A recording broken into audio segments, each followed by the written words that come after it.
Hi, TikTok friends. Just figured I'd do a quick update for you, just fixing my hair sticking up here.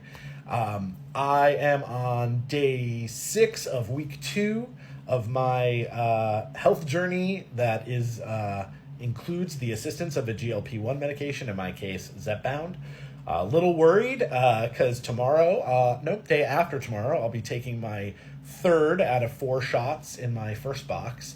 And I'm a little afraid I'm not going to be able to get a second box. I called my pharmacy today. They said they would order it, but they can't order it yet because my insurance won't allow them to charge back the insurance yet. Which is kind of annoying because my doctor ordered 2 months worth with the prescription. They only were able to fill one because that's all they were able to get, and yet my insurance apparently is telling them that they can't fill the second box yet. So I'm not sure how all that works, but it just seems like, yet again, a delay that's going to cause me to probably not have my medication in time for my second month.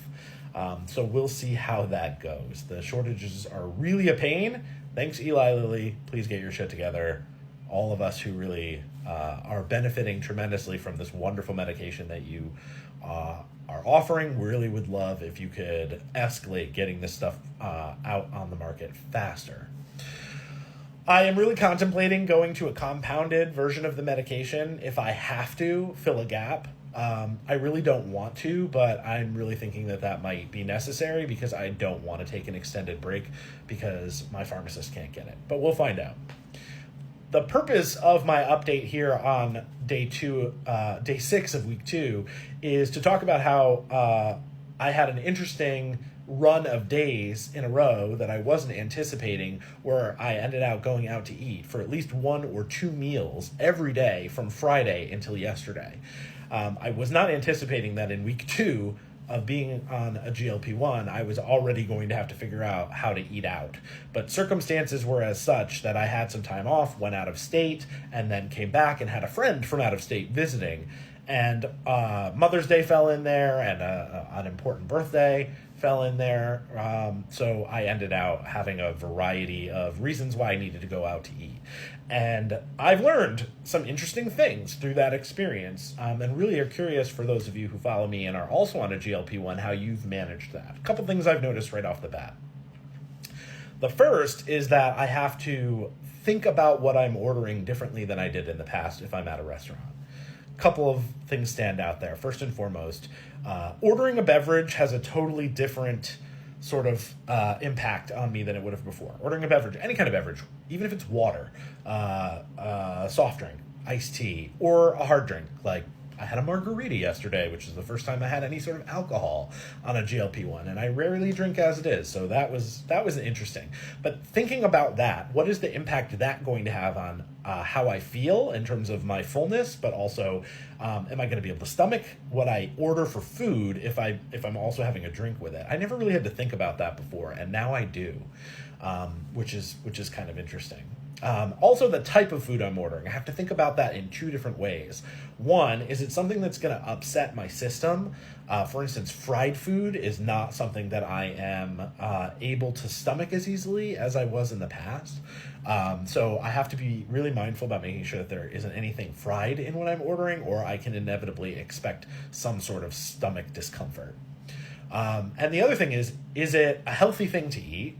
But particularly something high in fiber, because I did experience in week 1 and part of early week 2 some level of constipation, which has since resolved. But I have to be really thoughtful about what I'm ordering because I don't want to get a stomachache and I also don't want to get bound up. So a couple things I've noticed about that is, obviously fiber-rich foods are great, but there's some particular ones that stood out for me that seem to be really helpful. One is avocado. Anything with avocado in it seems to really keep things moving in my system. So guacamole or sliced avocado, if I can get some avocado in there, it really helps alleviate any of that sort of slowness in my digestive system. And sweet potato is another one I noticed. Having anything with sweet potato in it, even sweet potato French fries instead of regular potato fries, seems to really help. So high fiber items, but also certain particular items that I can order. The other thing that I have to keep in mind is, can I actually stomach everything on my plate? That might not sound like a big deal, because obviously you can bring things home. You can get a doggy bag, as they call it, and bring some of your food home. But I've been thinking when I'm ordering, like, is it something that's, easy to eat in sort of portions rather than feeling compelled by this one large entree on your plate to like eat as much of it as possible because you're paying for it and you want to eat it when it's hot and fresh, but instead eating things that are more modular, more like naturally portioned, like sandwiches that are sliced. Or I went to a Mexican restaurant. It wasn't even the original plan, and the restaurant we were planning on going to was closed, so we ended up going to a Mexican restaurant last night, and I ordered street corn tacos with grilled chicken in it. So picking things that were, a lighter protein, but had a lot of protein in it because we know pushing protein on GLP-1s is good. But in addition to that, making sure that it was something that I could eat in portions. So it came with 3 soft tacos. I could only eat 1.5. I gave the other half to someone who was at the table with me and took the third one home. The plate came with rice and beans, and I could eat a few forkfuls of the rice and beans, but not really, get through that as I maybe normally would be able to eat a lot more of it. Holding the sides at some restaurants is the other thing. I mean, I had breakfast out the other day. I think I talked in another video about holding the side because it came with something that like I just knew I wasn't going to be able to eat, and like, why waste it? And it wasn't something I was going to want to bring home. So like, hold the side and just get the entree. That has been something that I've thought about, and like making sure that if I order a drink, it's not going to make me so full that I can't eat my meal. So pacing myself with the drink, or eating first and then having some of the drink afterwards, or just getting water because I don't want to pay for a drink and then not be able to drink it. Because that's not, you're not going to bring your drink home most of the time. So that's been a new experience, is going out to eat. And thinking really carefully about what to do.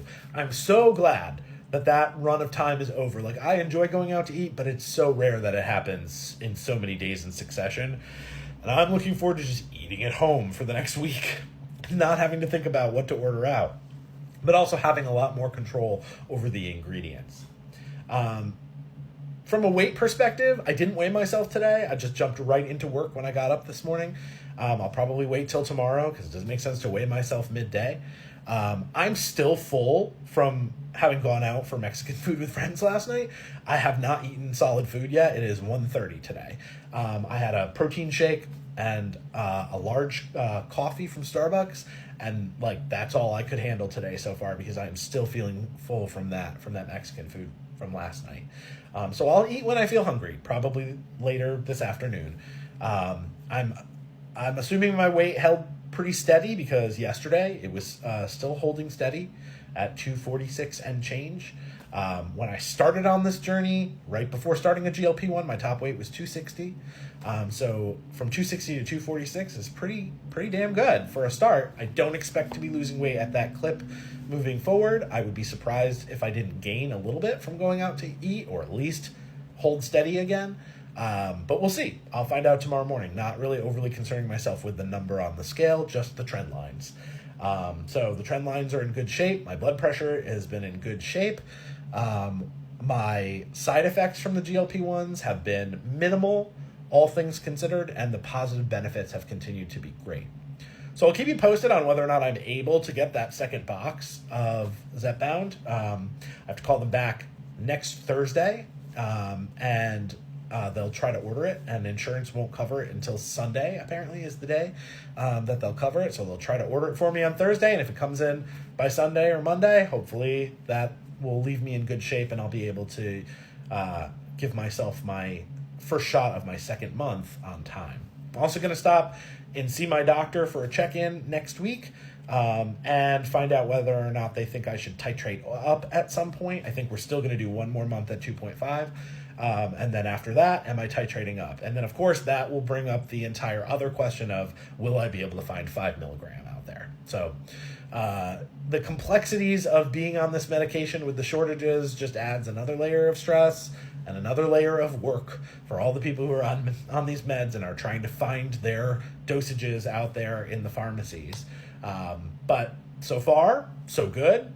I'll keep you posted. And I've appreciated how you have shown interest in my story. And I would really love to hear your comments about how you handle going out to eat.